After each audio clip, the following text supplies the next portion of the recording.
Mellow greetings, everybody. My name is James. I am from the internet. Today we are going to be talking about legal pot.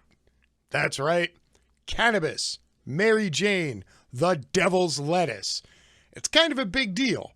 We're not really talking about it because, election, insurrection, impeachment, pandemic, things that are sort of occupying the front page of every single newspaper and website, and deservedly so. However, even amidst all of this stuff going on, there is still a big push, both nationally and legislatively, to get more marijuana reform done. So, I wanted to take a look real quick at what's been put on the table so far, what's coming down the pike, and then, of course, the most important aspect of any question when dealing with legalization is who's getting paid. Cha-ching!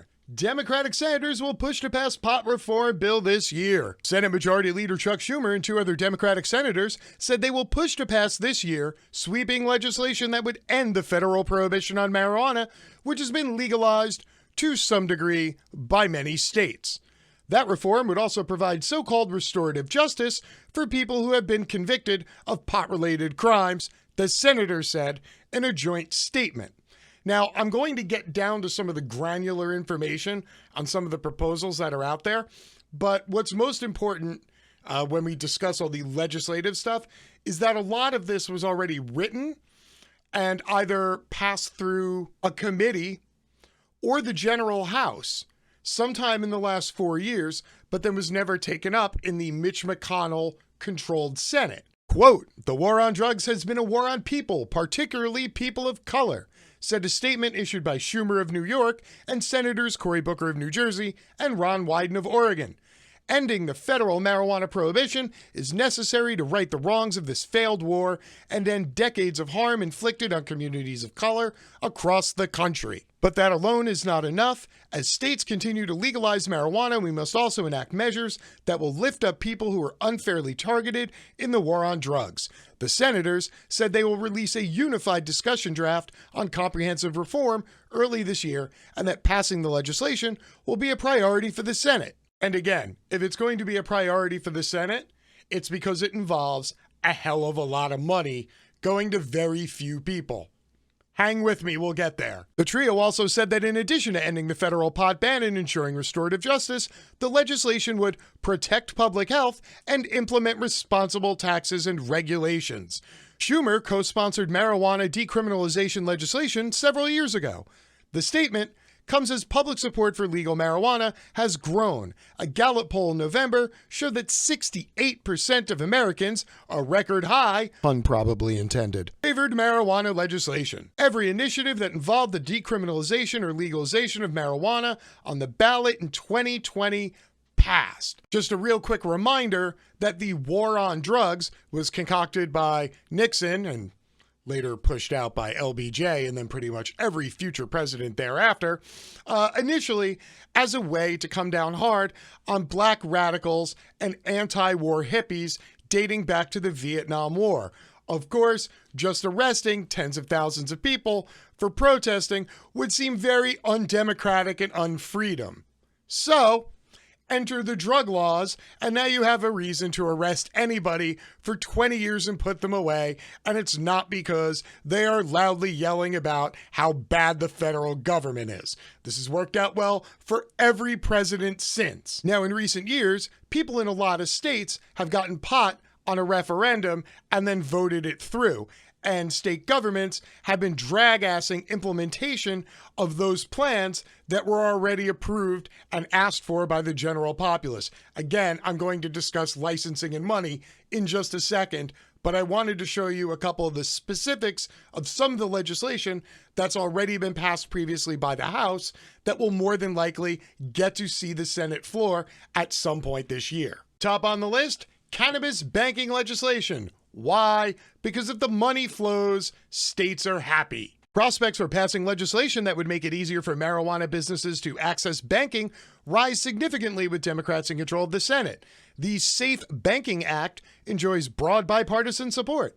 It passed the House with support from nearly half the chamber's Republicans on board, and 5 GOP senators co-sponsored the bill in the last Congress. But McConnell's reluctance to bring any marijuana bills to the floor for a vote hamstrung its ability to advance. Next on the board, full legalization. The biggest question mark is whether the Senate can pass comprehensive changes to federal marijuana policy, including removing federal penalties around marijuana use and possession, regulating a new industry, and expunging past marijuana criminal records. Schumer's promised that a Democratic-controlled chamber will try to pass sweeping changes. Schumer has made legalization part of his criminal justice reform priorities. The House has already paved part of the road for the Senate, passing the MORE Act, which would remove federal penalties and expunge records back in early December. They are expected to bring up the same bill in the 117th Congress. Now, thanks to the Democrats taking that slim control in the Senate, most of the committees are now going to be chaired by senators who are pro-marijuana legislation, including people like Durbin and Merkley and Booker. So there's a good chance that a lot of the stuff that just sort of sat on the shelf is going to at least get a chance to roll through. Now, as always, these things come down to money. Who's getting paid? Who needs the money? And why isn't the money flowing already? I have the answer to all of those questions. This handy-dandy color-coded map here shows you which states are tax positive, meaning what states pay more to the federal government than they receive from the federal government. The list is very small.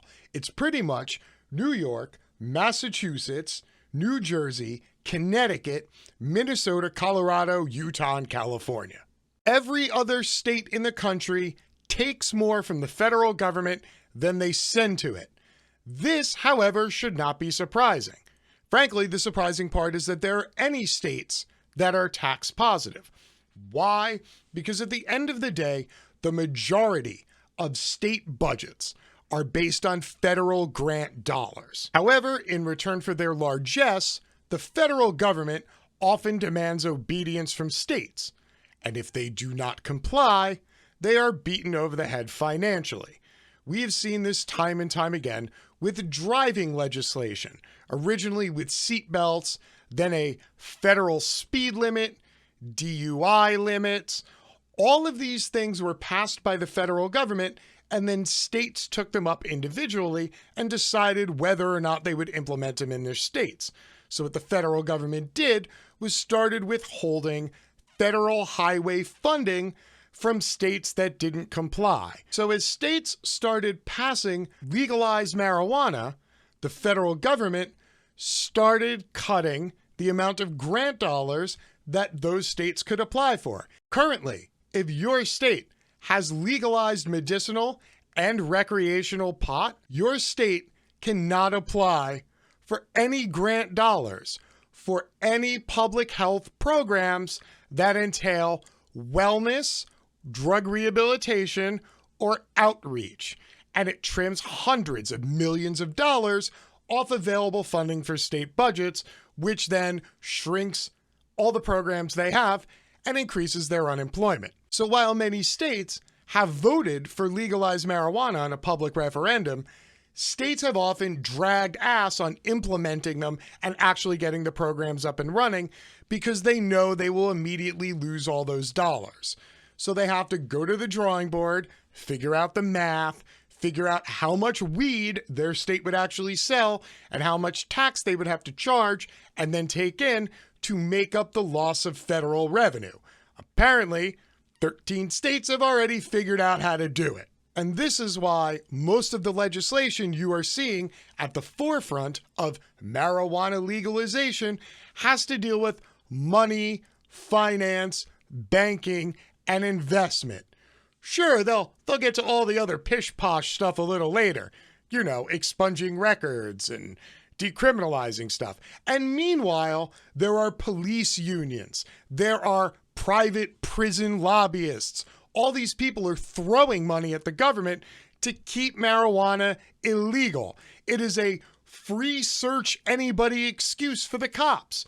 And they know it. It makes policing a lot easier when you can shake people down and sprinkle some weed on them and then send them to jail for 3 years. But now it would seem that public demand for the devil's lettuce has become so high that the federal government can no longer extort states to keep it illegal. It is no longer a question of if, but rather a question of when.